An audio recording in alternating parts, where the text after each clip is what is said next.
নমস্কার, আপনাদের সকলকে স্বাগত। ডিজিটাল খবরিলালে রয়েছে আমি পূর্বা। লোকসভা নির্বাচন দুয়ারে কড়া নাড়ছে। জাতীয় নির্বাচন কমিশনের শুধু 13 বা 14 মার্চের মধ্যে ডেট ফিক্সড করে দেওয়া বাকি। তার আগে বিভিন্ন রাজনৈতিক দল নিজেদের মতো করে একেবারে ঢাকঢোল পিটিয়ে কিন্তু দেওয়াল লিখন শুরু করে দিয়েছে।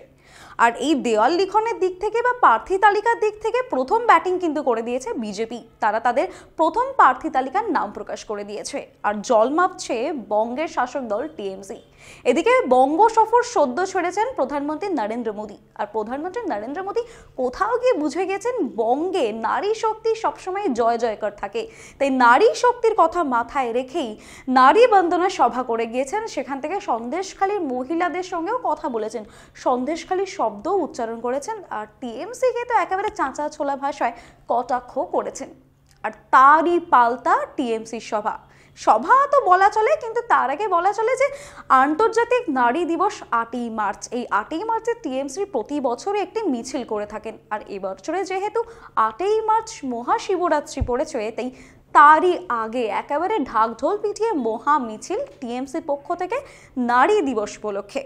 আর এই নারী দিবস উপলক্ষ হোক বা নারী বন্দনা, ভোটের আগে হোক বা ভোটের পরে, প্রতিটি রাজনৈতিক দল একে অপরকে নানা রকম নামে কিন্তু ডাকে। আর সেই ডাক নিয়ে যথেষ্ট মিম আমরা সোশ্যাল মিডিয়াতে দেখতে পাই। শুধু তাই না, ট্রেন্ড পর্যন্ত হয়ে যায়। হ্যাশট্যাগ দিদি, হ্যাশট্যাগ দাদা, হ্যাশট্যাগ পাপ্পু, সব কিছু নামেই কিন্তু আমরা মিম দেখতে পাই। সচরাচর ইন্টারনেটের যুগে কোনো কিছুই লুকিয়ে থাকে না। আর তারই মাঝে মিম তো ভাইরাল হতেই থাকে। তবে মমতা ব্যানার্জি যে মিছিল করেছেন নারী দিবস উপলক্ষে, তার শেষে সভাতে কিন্তু নতুন নামকরণ করে ফেলেছেন প্রধানমন্ত্রী নরেন্দ্র মোদীর। কি সেই নাম শুনলে আপনিও একটু হেসেই ফেলতেই পারেন।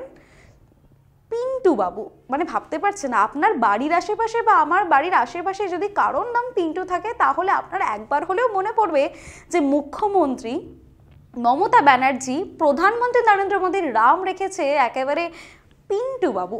হাসির খোরাক তো বটেই, কারণ আমরা এর আগে দেখেছি বিজেপি মুখ্যমন্ত্রী মমতা ব্যানার্জি হোক বা বিজেপি রাহুল গান্ধীকেই বলুক না কেন, সেখানে কিন্তু বারংবার নানা রকম ডাকে কিন্তু তাদেরকে শুনতে পাওয়া যায়। যেমন বিজেপি রাহুল গান্ধীকে পাপ্পু বলে সবসময় ডাকেন। শুধু তাই না, হ্যাশট্যাগ সোশ্যাল মিডিয়াতে একেবারে 6 লাখ এই পাপ্পু ট্রেন্ড।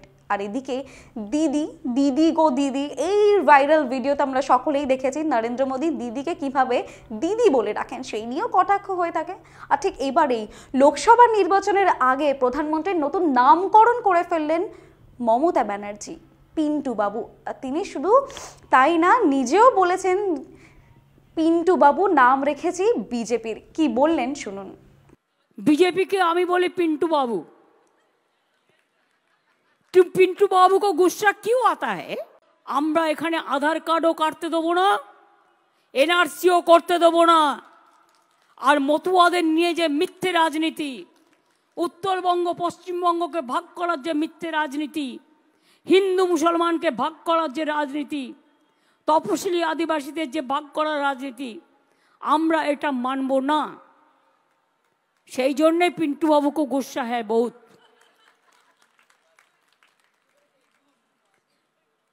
बीजेपी के আমি বলি पिंटू बाबू। तुम पिंटू बाबू को गुस्सा क्यों आता है? बंगाल में 454 टीम भेजा और मणिपुर में हमारा इतना बहन जल गया, इतना नेकेडली पैरेड किया। कितना टीम भेजा आपने?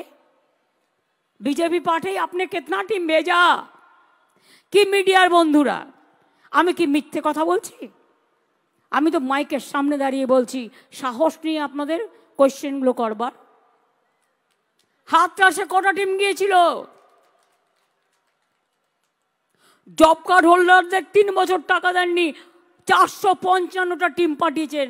তারপরেও আমরা 59 লক্ষ লোককে টাকা দিয়েছি এবং আমাদের 100 দিনের কাজ চলবেই। তবে নামটা একটু বদলে দিয়েছি, ওটা কর্মশ্রী। জব কার্ড হোল্ডাররাই কাজ পাবে। দেখতেই পেলেন যে হিন্দি ভাষাতে পিন্টু বাবুকে কিভাবে খোঁচা দিলেন। ভোট যাবে, ভোট আসবে, 5 বছর এক সরকার চালাবে আর 5 বছর পর আরেক সরকার চালাবে, কিন্তু এই যে একে অপরকে খোঁচা দেওয়া, একে অপরকে রাজনৈতিক দিক থেকে তো খোঁচা দেওয়া হয়, কিন্তু তার মাঝে যেই সামান্য হাসির খোরাক যে তৈরি হয়, এইগুলো কিন্তু আজীবন চলেই থাকে। আর একদিকে যেমন পাপ্পু, একদিকে যেমন দিদি, সেই নতুন তালিকায় কিন্তু আরেকটি নতুন নাম যোগ হলো পিন্টু বাবু। বলাই চলে এবার থেকে পিন্টু বাবু যদি টিএমসির পক্ষ থেকে বলা হয়, নিঃসন্দেহে সকলে বুঝে যাবে, রাজনৈতিক মহলেরও সকলে বুঝে যাবে এবং সর্বোপরি সাধারণ মানুষও বুঝে যাবে যে টিএমসি পিন্টু বাবু কাকে বলছে, অর্থাৎ প্রধানমন্ত্রী নরেন্দ্র মোদীকে। সমস্ত আপডেটের জন্য দেখতে থাকুন ডিজিটাল খবরিলাল, কারণ খবর আপনাদের, নজর আমাদের। ডিজিটাল খবরিলাল, খবর আপনাদের, নজর আমাদের।